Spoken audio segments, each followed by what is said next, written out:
Bonjour, aujourd'hui on va voir comment bien prendre soin de nos rosiers.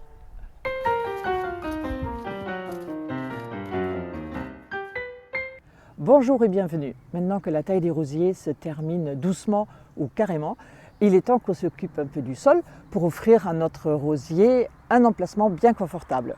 Alors sur les engrais et les fertilisants, on entend beaucoup de conseils, beaucoup de choses différentes et on trouve même des produits spécialement élaborés pour les rosiers. Et ça peut créer beaucoup de confusion et quand on débute dans la culture des rosiers, on se sent parfois un peu perdu. J'ai beaucoup cherché sur le sujet et j'ai fini par adopter les pratiques que je trouve dans un guide sur le compost et sur le paillage qui a été écrit par un ingénieur agronome qui s'appelle Denis Pépin et qui résume avec beaucoup de clarté sa façon de faire. Et je vous mettrai le lien pour le livre en boîte info. Tout d'abord, aussi bien à la roseraie du château de Canon que dans mon jardin personnel, nous n'utilisons absolument pas d'engrais chimiques. Et sans rentrer dans les détails, sa fabrication utilise beaucoup d'énergie fossile et il pollue aussi bien l'air que les nappes phréatiques et les cours d'eau. Ces éléments nutritifs, le fameux trio NPK, vous savez, azote, phosphore et potassium, nourrissent certes les plantes immédiatement, mais ne contribuent absolument pas à l'amélioration du sol. Et ils ne créent pas d'humus et ils ne contribuent pas à maintenir le sol vivant. Un sol qui grouille de petits animaux et de micro-organismes, qui retient bien l'eau et qui garde une structure friable, poreuse et stable. Je préfère alors apporter de temps en temps des fertilisants organiques, donc qui n'ont pas été créés artificiellement. Le plus simple, bien sûr, c'est le compost qu'on peut faire dans un coin de son jardin, totalement gratuit et sans sac en plastique. Ou on connaît peut-être un agriculteur qui peut vous fournir du fumier bien décomposé, ou vous avez un producteur de lombricompost dans le coin, ou sinon on a recours aux produits du commerce. Toutes ces matières sont assimilées très lentement par la faune du sol et libèrent progressivement et sur une longue durée leurs éléments nutritifs pour les plantes. Contrairement aux engrais, les fertilisants créent de l'humus et nourrissent les petits décomposeurs et contribuent donc à garder notre sol bien vivant. Dans un massif de fleurs, nous ne sommes pas dans un potager qui doit produire énormément. Et on surestime bien souvent les besoins des fleurs et arbustes en nutriments. Sans l'intervention du jardinier, ces plantes sont déjà très bien nourries par tout ce qui tombe sur le sol et qui se décompose, ainsi que les racines, les petits animaux, etc., qui se décomposent aussi dans le sol. Et on va dans ce sens si on couvre toujours le sol avec du paillage. Un paillage systématique de quelques centimètres suffit pour nourrir la plupart des plantes d'un jardin d'ornement. Mais je vous parlerai du bon paillage dans une autre vidéo.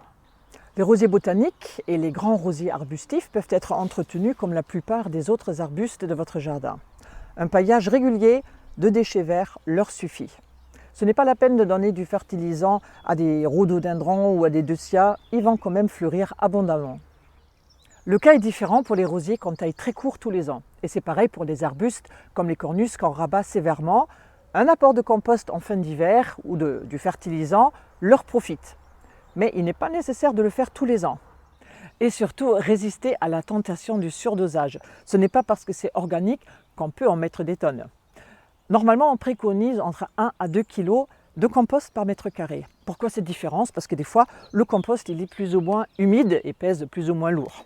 Donc là, si je mesure 1 kg, ça fait à peu près cette quantité-là. Non, encore un peu.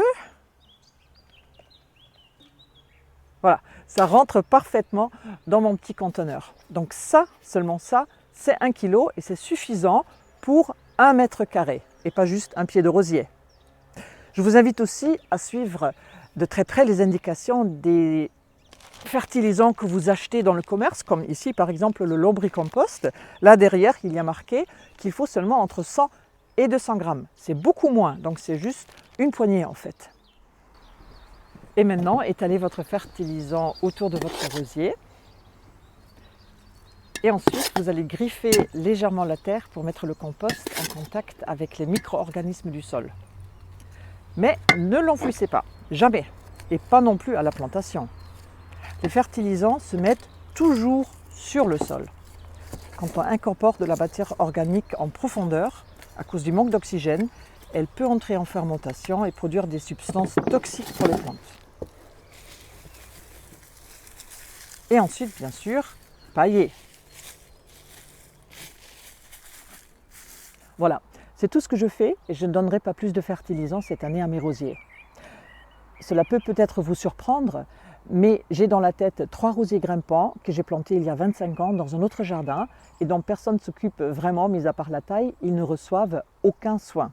Et ces 3 rosiers sont splendides. Donc, observez d'abord votre jardin, observez votre sol. Est-ce que les plantes y poussent bien en général? C'est un petit peu comme avec nous les humains, on est parfois tenté de prendre des compléments alimentaires en pensant qu'automatiquement ça va nous rendre plus beaux et plus forts, alors que le surdosage, bien des fois, peut faire plus de mal que de bien et une alimentation équilibrée sera amplement suffisante. Et mis à part un terrain appauvri ou maltraité, prenez soin du sol de votre jardin avec un bon paillage et du fertilisant sans surdosage et pas d'engrais, et vous aurez un sol vivant, riche et qui nourrira parfaitement vos rosiers.